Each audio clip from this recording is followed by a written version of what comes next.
I never thought I'd be the one telling this story. Hell, I never thought there'd be a story to tell.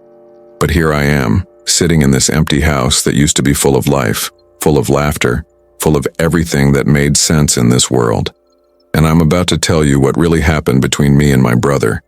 What really happened on that piece of land our daddy left us. Because the newspapers got it wrong. The police got it wrong. Even our own family got it wrong. And I need someone out there to know the truth before it's too late. My name is Jacob Morrison.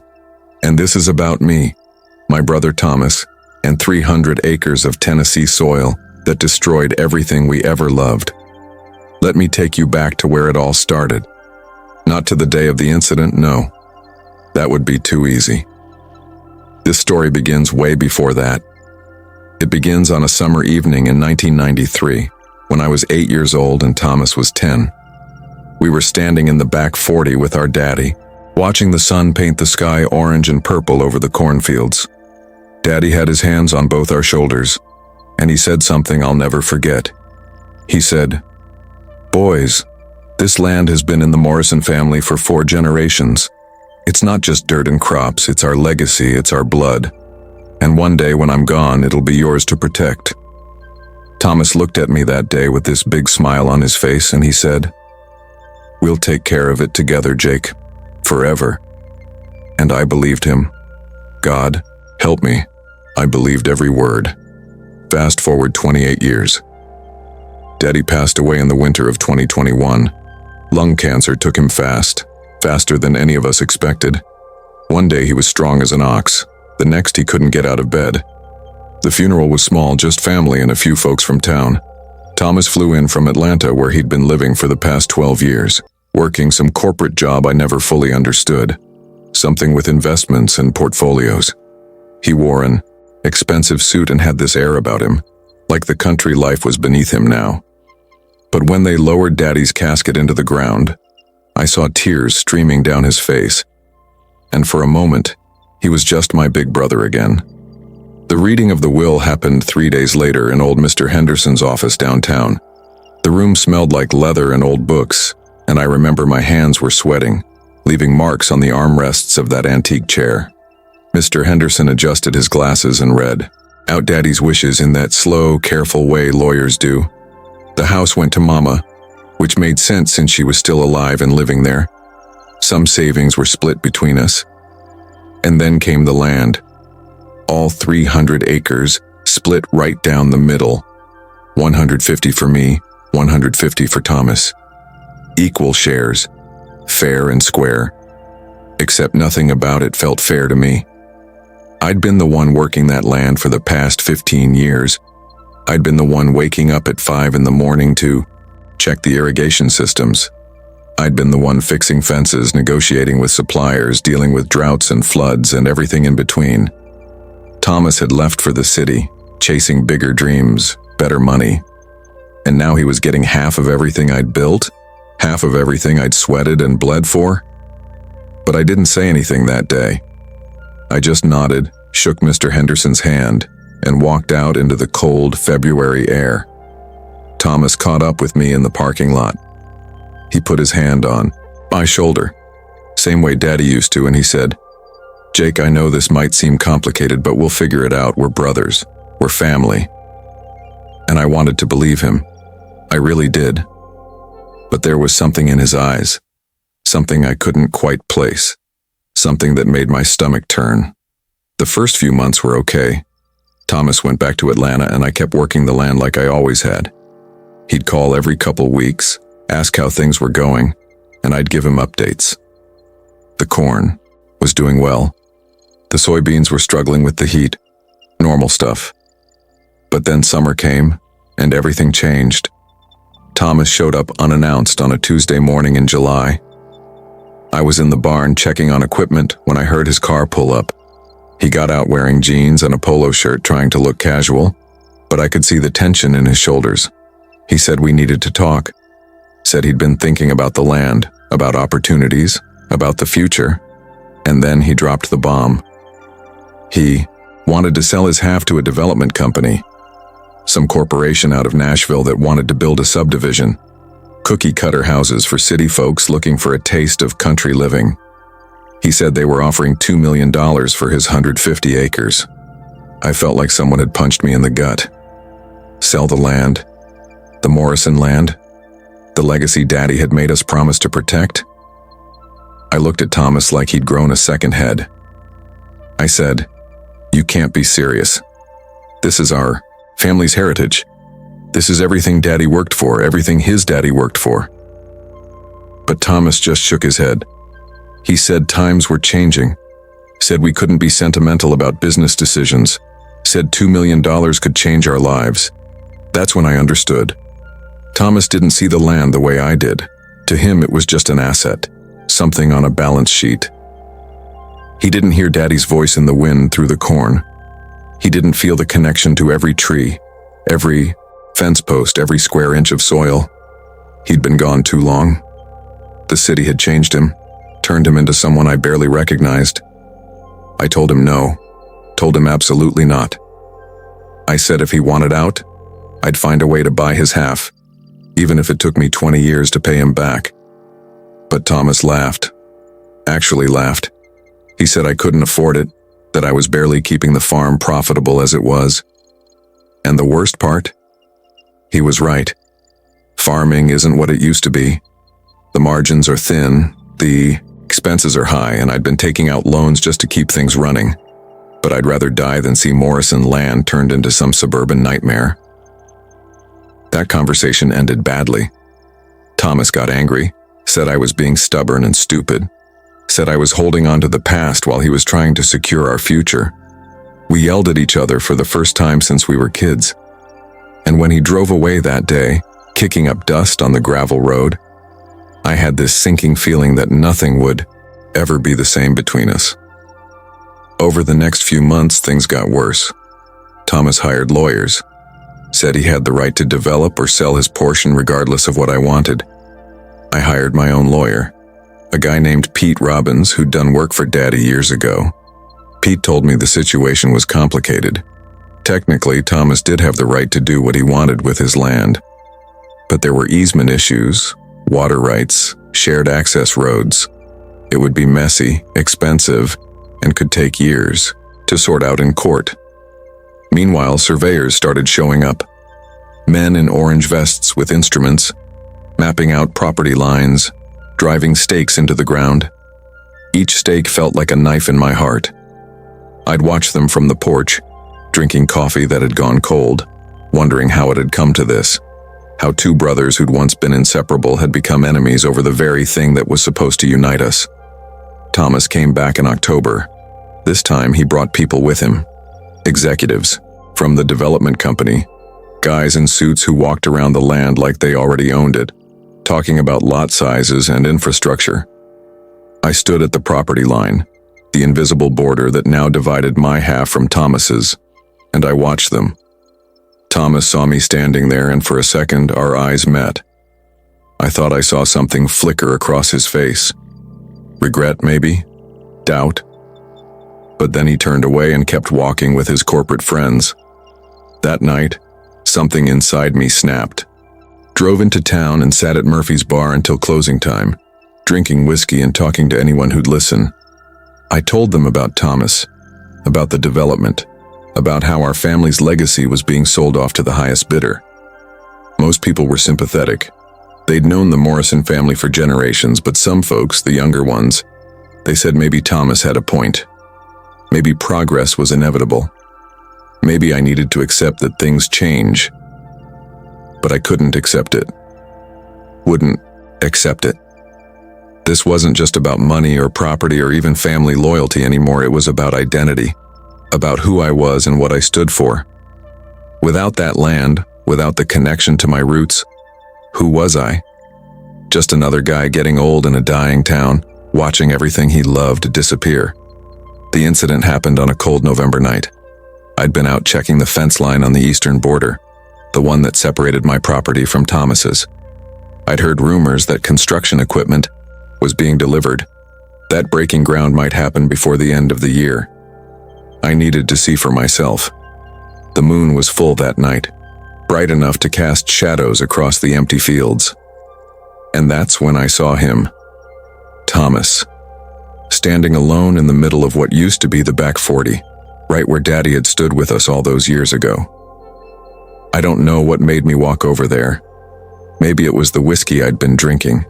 Maybe it was the anger that had been building for months. Maybe it was just the desperate hope that I could still reach my brother, still make him understand what he was throwing away. I called out his name, and he turned around. Even in the moonlight, I could see the exhaustion on his face. He looked older somehow, worn down. We started talking.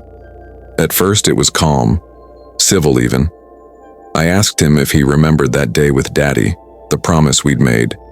He said of course he remembered, said he thought about it every day. Then I asked him how he could do this, how he could betray everything we'd been taught.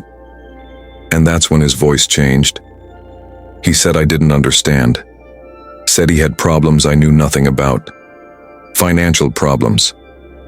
His marriage was falling apart. His job wasn't as secure as everyone thought. The money from the development deal wasn't just about ambition or greed. He needed it, desperately. I felt my anger drain away, replaced by something else. Confusion, sadness. Why hadn't he told me? Why hadn't he asked for help? We were brothers. Family was supposed to be there for each other, wasn't it? I reached out to put my hand on his shoulder, the way he'd done to me so many times. But he stepped back. And that's when I saw it. The gun. Tucked into the back of his waistband, partially visible when his jacket shifted. My blood went cold. Why did he have a gun? Was he afraid of me? Did he think I was dangerous? Or was it something else? Something darker I didn't want to consider. Thomas saw me staring and quickly adjusted his jacket. He said it was for protection, that he'd been getting threats. People from town who didn't want the development. Anonymous letters. Phone calls in the middle of the night. He said he couldn't take any chances. But I didn't believe him. Not entirely. There was something in his voice. Something off. And that's when the pieces started coming together. The financial troubles. The desperation. The gun. Oh God. The gun. Was Thomas planning something? Was he in deeper trouble than even a $2 million land deal could fix? I started asking questions, real questions, about who he owed money to, about what kind of trouble he was really in, and he got defensive, told me to mind my own business, told me I'd made my choice by refusing to help him, so whatever happened next was on me. We argued, yelled, said things we couldn't take back. I called him selfish. He called me a stubborn fool living in the past. The conversation spiraled out of control, years of resentment and hurt, spilling out under that cold November moon. And then Thomas said something that changed everything. He said, "You don't know the half of it, Jake. The development company, the money, none of that matters anymore. It's too late. It's all too late." Before I could ask what he meant, headlights appeared on the access road. A black SUV moving fast. Thomas's face went white. He grabbed my arm and said, "You need to leave, now. Go home and forget you saw me here." But I wouldn't move. Couldn't move. The SUV stopped about 50 yards away, and 3 men got out. Even from that distance, I could feel the threat radiating off them. Thomas whispered, "Please, Jake, go. This isn't your fight." But how could I leave my brother? No matter how much we'd fought, no matter how much had changed between us, he was still my brother. The men started walking toward us. Thomas pulled out the gun, his hand shaking. One of the men called out, said Thomas knew why they were there, said he'd had plenty of time to get their money. Time was up. That's when I understood. Thomas hadn't just been in financial trouble. He'd borrowed money from the wrong people. Dangerous people. The development deal was supposed to save him, but something had gone wrong. Maybe it had fallen through. Maybe it wasn't enough. Whatever the reason, these men had come to collect, and they weren't interested in excuses. I stepped in front of Thomas. I don't know why. Instinct, maybe. Or maybe it was that promise we'd made as kids, to stick together no matter what. I told the men to leave, told them they were trespassing on Morrison land. One of them laughed, said the land wouldn't matter when Thomas was dead and couldn't pay his debts. That's when I heard the click. Thomas had cocked the gun behind me. His voice was steady when he spoke. He said, "Take one more step and I'll drop you where you stand." Everything happened so fast after that. One of the men reached for his own weapon. Thomas fired. The shot echoed across the empty field so loud it felt like the earth itself was screaming. The man went down. The other two scattered, running back toward the SUV. Thomas grabbed my arm and pulled me down behind an old piece of farm equipment. More shots rang out. Bullets pinged off metal. I could smell gunpowder and fear. The SUV's engine roared to life. Tires spun in the dirt. And then they were gone, disappearing down the access road, leaving us in silence except for our ragged breathing and the ringing in our ears. Thomas dropped the gun like it had burned him. He fell to his knees. I could see the man he'd shot about 20 yards away, not moving. I wanted to check if he was alive, but Thomas grabbed my arm. He said, "We have to call the police. We have to tell them everything. Self-defense. They'll understand it was self-defense." But I knew better. I'd watched enough true crime documentaries. The land dispute, the arguments, the lawyers. It would look premeditated, like we'd lured these men here. And Thomas's connections to them, whatever loans or deals he'd made, those would come to light. We'd be lucky to avoid prison. The Morrison name, already stained by our public feud, would be destroyed completely. I made a decision that night. A decision I've regretted every day since. I told Thomas to take the gun and leave. Drive straight to the police station and tell them the truth, but leave me out of it. Say he came alone to check on the property. Say he was ambushed. I'd back up his story. Say I heard shots from my house but didn't see anything. It wasn't perfect, but it was better than both of us going down. Thomas looked at me with tears streaming down his face. He said, "Jake, I'm so sorry. I'm sorry for all of it. The land, the fighting, dragging you into my mess. I should have told you everything from the start. I should have trusted you." And in that moment, standing in the field where our daddy had once taught us about legacy and blood, I felt something shift. The anger I'd been carrying for months just evaporated. He was my brother. Flawed, desperate, foolish. But my brother. And family protects family, no matter what. Thomas left. I stayed behind with the body, waiting for the sound of sirens. When the police arrived, I told them my version of events. Heard shots, came running, found a dead man on my property and my brother gone. No, I didn't know who the victim was. No, I didn't know why anyone would be on our land at night. The detective, a woman named Sarah. Jen didn't believe me. I could see it in her eyes. But without evidence to contradict my story, there wasn't much she could do. Thomas turned himself in an hour later. His story matched mine perfectly. Self-defense, wrong place, wrong time. The investigation revealed the dead man had a criminal record. The SUV was registered to a shell company linked to organized crime. Slowly, Thomas's story was corroborated. The loan sharks, the threats, the desperation.